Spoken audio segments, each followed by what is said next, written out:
Hello students, आज हम discuss करेंगे एडवांस टैक्स। जैसे कि आपको नाम से ही क्लियर हो रहा है कि एडवांस टैक्स क्या होगा। एडवांस टैक्स जब कि टैक्स एडवांस में पे किया जाए तो उसे हम एडवांस टैक्स कहेंगे, जो कि नाम से क्लियर हो रहा है। चलिए आइए इसके बारे में आज डिस्कस करते हैं। तो सबसे पहले देखिए, जनरली क्या होता है कि tax on the income on in the previous year is पे इन दी रिस्पेक्टिव असेसमेंट ईयर। जनरली ये होता है कि जो इनकम हम प्रीवियस ईयर में अर्न करते हैं उसका टैक्स है जो हम असेसमेंट ईयर यानी अगले ईयर पे करते हैं।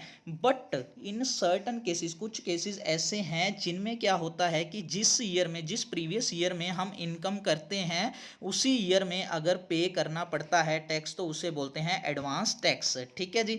तो अभी इसका सीधा सीधा ये भी देख सकते हैं कि पे एज यू अर्न, यानी जो आपने कमाया उसका साथ ही साथ टैक्स पे करो, मीन्स क्या हो गया, एडवांस टैक्स हो गया। अभी ये पता कैसे चलेगा? अभी मान लीजिए, चलो ये तो क्लियर है पहली लाइन से कि प्रीवियस ईयर में जो कमाया और जो इनकम हुई असेसमेंट ईयर में पता है तो उसके अकॉर्डिंग हम टैक्स भर देते हैं।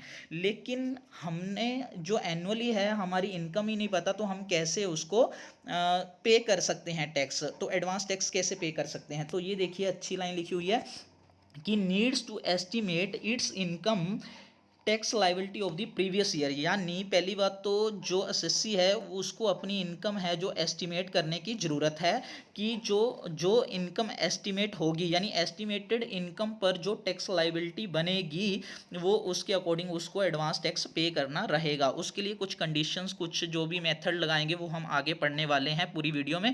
तो सबसे पहले देखिए कि इसमें क्या है कि जो, या तो इसका एक एस्टिमेटेड इनकम ये हो सकता है कि प्रीवियस ईयर से प्रीसीडिंग जो हमारी एस्टिमेटेड इनकम थी, जो हमारी इनकम थी उसके अकॉर्डिंग जो एसएससी है एस्टिमेट कर सकता है, और जो उसके अकॉर्डिंग टैक्स लाइबिलिटी बन रही थी तो उसके अकॉर्डिंग वही tax liability same to same उठाकर जो है एडवांस टैक्स पे कर सकता है। ठीक है जी। तो चलिए जी नेक्स्ट डिस्कस करते हैं स्कीम ऑफ एडवांस टैक्स। एक तो सेक्शन याद रख लेना जी, सीधा सीधा 208 है।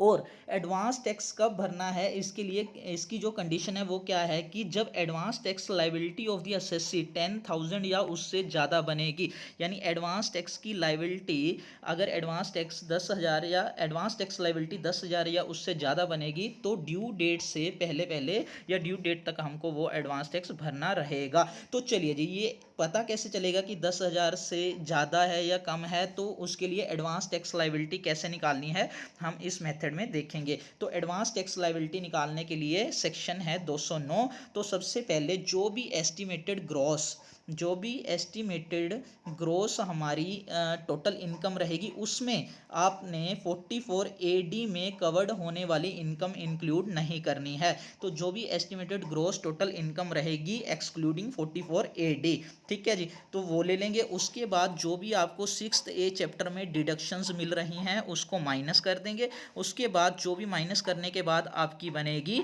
Estimated total income. ठीक है जी। तो उसके बाद क्या होगा, उसके बाद आपने उसकी ग्रोस जो भी टैक्स लाइबिलिटी, जो भी आपकी एस्टिमेटेड टोटल इनकम बनेगी उस पर टैक्स लाइबिलिटी बनानी है। उसके बाद जो भी रिबेट मिलेगी 87 ए के तहत तो वो आपने माइनस करना है। आफ्टर रिबेट जो भी टैक्स लाइबिलिटी बनेगी, उसके बाद अगर सरचार्ज एप्लीकेबल है, अगर इतनी इनकम बन रही है सरचार्ज एप्लीकेबल होगा तो सरचार्ज लगेगा। फिर उसके बाद हेल्थ एजुकेशन सेस लगेगा। आफ्टर सेस जो भी टैक्स लाइबिलिटी बनेगी तो वो हमारा फाइनली ये यहाँ पे आ जाएगा। उसके बाद भी क्या होगा, टीडीएस या टीसीएस अगर आपने कुछ भरा है या अदर रिबेट रिलीफ कुछ भी है तो वो माइनस करने के बाद जो भी आपका बचेगा वो आपका क्या होगा, एडवांस टैक्स लाइबिलिटी होगा। अगर यही आंसर फाइनली निकालने के बाद 10,000 या इससे ज़्यादा आता है तो आप एडवांस टैक्स लाइबिलिटी में आ जाओगे, यानी एडवांस टैक्स आपको भरना पड़ेगा। तो चलिए जी, कैसे, कौन सी डेट तक कितना भरना पड़ेगा इसके बारे में डिस्कशन करते हैं। Due date of payment of advance tax, इसका सेक्शन 211 है जी। अभी इसमें दो केस हैं जी। एक तो एलिजिबल बिजनेस का एलिजिबल असेसी, यानी बिजनेस वाला असेसी जिसकी इनकम सेक्शन 44 AD और 44 ADA में आ रही है, इन के अंडर है। तो उसमें क्या रहेगी, 100% उसको एडवांस टैक्स है जो देना पड़ेगा। कब देना पड़ेगा, ऑन और बिफोर March 15, यानी 15 मार्च तक या 15 मार्च से पहले उसको पूरे का पूरा भरना रहेगा। अगर अदर एसएससी के केस में बात करें तो अदर एसएससी के केस में क्या रहेगा, इसमें आप सीधा सीधा मंथ याद रख लीजिए। अपने क्वार्टर जो बनते हैं वो सिक्स्थ मंथ होता है, 9th होता है, 12th और 3rd मंथ होता है। तो वो कौन कौन से मंथ होते हैं, जून, सितंबर, दिसंबर और मार्च। तो सीधा सीधा उनकी 15 तारीख याद रख लीजिए, 15 जून, 15 सितंबर, 15 दिसंबर और 15 मार्च तक जो है चारों डेट्स हमारी क्वार्टर्स की रहेंगी जो ड्यू डेट होंगी। ठीक है जी। उसमें कितना कितना जो है एडवांस टैक्स पे करना रहेगा, ये सीधा सीधा याद रख लीजिए, 15, 45, 75, 100। ठीक है जी। इसमें देखिए वैसे तो ये है कि 15 जून तक 15% पे करना रहेगा और 15 सितंबर तक 30%, फिर उसके बाद 15 दिसंबर तक फिर 30%, फिर 25%। यानी इसका मतलब इन्होंने टोटल लिख रखा है, तो ऐसे भी याद कर सकते हैं, वैसे भी याद कर सकते हो, 15, 30, 30 और 25 भी याद रख सकते हो। यानी 15 जून तक आपको 15% एडवांस टैक्स है, जो भी आपका टोटल लाइबिलिटी बन रही होगी उसका 15% तक आपको 15 जून तक पे करना रहेगा। और 45% तक, यानी टोटल का जितना भी बनेगा 45% वो 15 सितंबर तक आपका पे हो जाना चाहिए, और 75% है जो 15 दिसंबर तक, और पूरा का पूरा 100% है जो वो 15 मार्च तक पे हो जाना चाहिए। ठीक है जी। तो चलिए जी नेक्स्ट देखते हैं, एनी अमाउंट अंडर सेक्शन 211 यानी 211 सेक्शन में अगर आपने कोई अमाउंट पे की है 31 मार्च या 31 मार्च से पहले, तो आपका एडवांस टैक्स उसी फाइनेंशियल ईयर का काउंट होगा, यानी कंसीडर होगा। तो चलिए जी नेक्स्ट, सीनियर सिटीजन या सुपर सीनियर सिटीजन जो 60 साल से ऊपर या 80 साल से ऊपर हैं, अगर उनकी कोई पीजीबीपी यानी प्रॉफिट गेन वाली इनकम नहीं है तो वो एडवांस टैक्स के लायबल नहीं होंगे। तो उसके बाद सीधा सीधा ये भी लाइन आप देख सकते हैं लिखी हुई है कि अगर सीनियर सिटीजन या सुपर सीनियर सिटीजन को कोई बिजनेस इनकम नहीं हो रही तो उनका एडवांस टैक्स के तहत नहीं आएंगे, यानी वो लायबल नहीं होंगे उस चीज़ के। ठीक है जी। अभी नेक्स्ट चीज़ देखिए, ये तो सीधा सीधा आंखें बंद करके आपने एडवांस टैक्स का सब्जेक्ट मानोगे इनको, कैपिटल गेन और विनिंग फ्रॉम लॉटरी। यानी अगर लॉटरी से कोई पैसा आपको इनकम होती है या कैपिटल गेन से होती है तो वो एडवांस टैक्स का सब्जेक्ट रहेगा, यानी उस पर एडवांस टैक्स आपका लगेगा। ठीक है जी। तो उसके बाद अगर मान लीजिए एक क्वेश्चन आया कि अगर पहली बार आपको कोई इनकम हो रही है लॉटरी से या कैपिटल गेन से, या पहली बार कोई बिजनेस कर रहे हो, आपकी लाइबिलिटी इतनी ऊपर जा रही है, जो एडवांस टैक्स लाइबिलिटी है 10,000 से ऊपर जा रही है, तो उस केस में आप क्या करोगे। तो उस केस में यानी क्या होगा ये चीज़ देखते हैं। मान लीजिए फर्स्ट टाइम यही केस है कि accrue arises for the first time अगर हुई है, तो उसमें दो कंडीशंस हैं। दो कंडीशन में आपको क्या है कि होल अमाउंट जो है वो पे करनी रहेगी। देखिए जी पहली कंडीशन क्या है, पहली कंडीशन ये है कि as part of the remaining instalments of advance tax which were due, यानी आपकी जितनी भी एडवांस टैक्स की पेमेंट्स या इंस्टॉलमेंट्स रिमेनिंग बची हुई हैं वो आपको पे करनी रहेंगी। और उसके बाद दूसरा ये है कि where no instalments were due by 31 March, यानी 31 मार्च तक आपकी कोई भी ड्यू नहीं है तो of the financial year immediately proceeding the assessment year, यानी अगर कोई भी ड्यू नहीं है तो ऑलरेडी आपने भर रखा है, अगर कुछ भी जितना भी ड्यू है तो वो आपको पूरा का पूरा जितना भी है वो भरना पड़ेगा। तो चलिए जी नेक्स्ट इसमें क्या है, वाइल कैलकुलेटिंग एडवांस टैक्स, जब आप एडवांस टैक्स कैलकुलेट कर रहे हो तो उसमें नेट एग्रीकल्चर इनकम हमने क्या लेनी है, काउंट करनी है, यानी कंसीडरेशन। जब भी हम एडवांस टैक्स कैलकुलेट कर रहे हैं या कंप्यूट कर रहे हैं तो उसको हम कंसीडरेशन में लेंगे, किसको, नेट एग्रीकल्चर इनकम को हमने कंसीडरेशन में लेना है।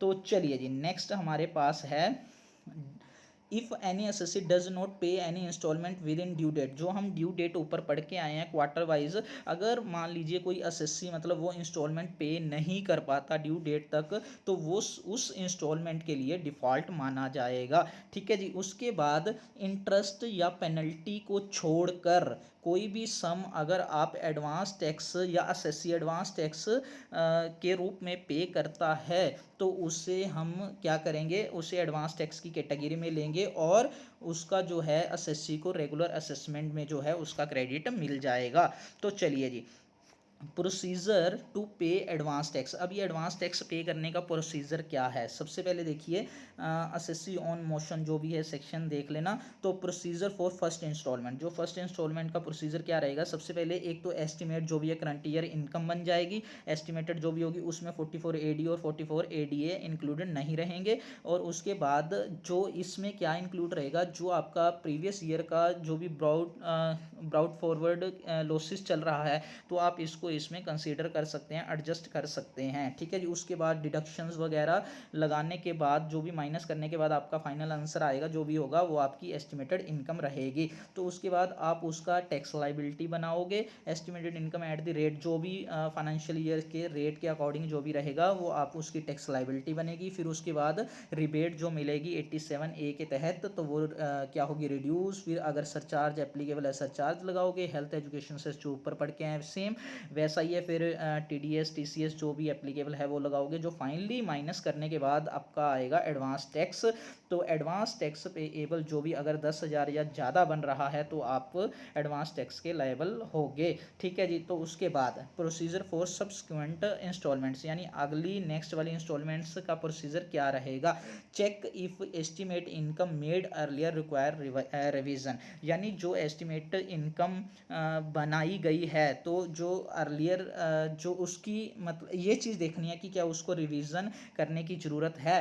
तो दूसरे में देखो अगर नहीं है तो deposit appropriate amount second third fourth instalment वो एडवांस टैक्स के रूप में, अगर रिवीजन करनी ही नहीं है, ज़रूरत ही नहीं है, तो वो एज इट इज़ आपको पे करनी पड़ेंगी। तो चलिए जी नेक्स्ट, अगर ज़रूरत पड़ती है एस्टिमेट करने की, need revision then make a revised estimate and compute, तो उसको बाद रिवाइज करने के बाद आप जो भी है टैक्स लाइबिलिटी कंप्यूट कर सकते हैं। तो उसके बाद नेक्स्ट क्या है, नेक्स्ट पॉइंट है determine advance tax payable in subsequent instalments after deducting amount pay in earlier instalment, ठीक है जी। वही जो हम केस करके आए हैं, 15% हो चुका है, फिर 45%, तो जो आप पिछला पे करते जा रहे हैं उतना परसेंटेज उतना वो माइनस होता जाएगा। फिर उसके बाद जो भी है एडवांस टैक्स आप डिपॉजिट करोगे, ठीक है जी। नेक्स्ट चलते हैं on receipt of order from the AO। तो इसमें क्या है जी, सबसे पहले देखिए AO एक ऑर्डर पास करेगा, इशू करेगा, वो उस एक नोटिस, उसमें एक नोटिस होगा जो कि अंडर सेक्शन 156 एक नोटिस इशू करेगा AO, जो कि असेसी को एडवांस टैक्स पे करने के लिए होगा, ठीक है जी। तो उसमें क्या क्या कंडीशंस में मतलब वो इशू कर सकता है AO जो एडवांस टैक्स पे करने के लिए। तो चलिए जी पहला केस क्या है, assessee has already been assessed by way of regular assessment in any previous year, यानी किसी का अगर प्रीवियस ईयर में कभी भी रेगुलर असेसमेंट में अगर उसने इस तरह असेस्ड हुआ होगा या एडवांस टैक्स पे किया होगा तो एक तो उसको कंसीडर करेंगे, और उसके बाद AO की ओपिनियन के अकॉर्डिंग ये देख सकते हैं कि ये पर्सन एडवांस टैक्स पे करने के लायबल है तो उसको नोटिस भेजा जा सकता है। तो such order can be passed at any time during the financial year, यानी फाइनेंशियल ईयर के दौरान पूरे फाइनेंशियल ईयर में कभी भी भेज सकते हैं, लेकिन after not after last day of Feb, यानी 1 मार्च से आप कहीं भी मतलब ऐसा नोटिस नहीं भेज सकते, ये रिटर्न में होना चाहिए। और उसके बाद जो भी amount of advance tax instalments pay by assessee ये सब कुछ उसमें स्पेसिफाई होना चाहिए। तो चलिए जी नेक्स्ट है such order can be issued even if assessee has pay any installment of advance tax during the year which is opinion of AO। इसमें देखिए जी order can issued even if assessee has pay any installment of advance tax, अगर advance tax की कोई भी installments जो है मतलब वो पे कर चुका है असेसी, तो इस नोटिस को भेजने की ज़रूरत नहीं है। तो चलिए जी नेक्स्ट आगे देखते हैं determination of advance tax bye AO। अब भी देखिए AO मतलब एडवांस टैक्स की डिटर्मिनेशन कैसे करेगा, जो दोनों कंडीशंस में से हायर होगा वो उठाना है। एक तो tax on latest assessed income, जो लेटेस्ट इनकम जो असेस्ड होगी उस पर जो टैक्स बनेगा, ठीक है जी, एक तो ये कंडीशन। और दूसरी tax on income declared by assessee in the return, यानी असेसी ने जो रिटर्न में डिक्लेयर की है इनकम उस पर जो टैक्स बनेगा। दो चीज़ें होगी, एक तो असेस्ड इनकम जो लेटेस्ट असेस्ड इनकम का टैक्स, और जो असेसी ने रिटर्न में जो डिक्लेयर किया है उस पर उस इनकम पर लगा हुआ टैक्स, दोनों में से जो हायर होगा वो हम एडवांस टैक्स के रूप में लेंगे।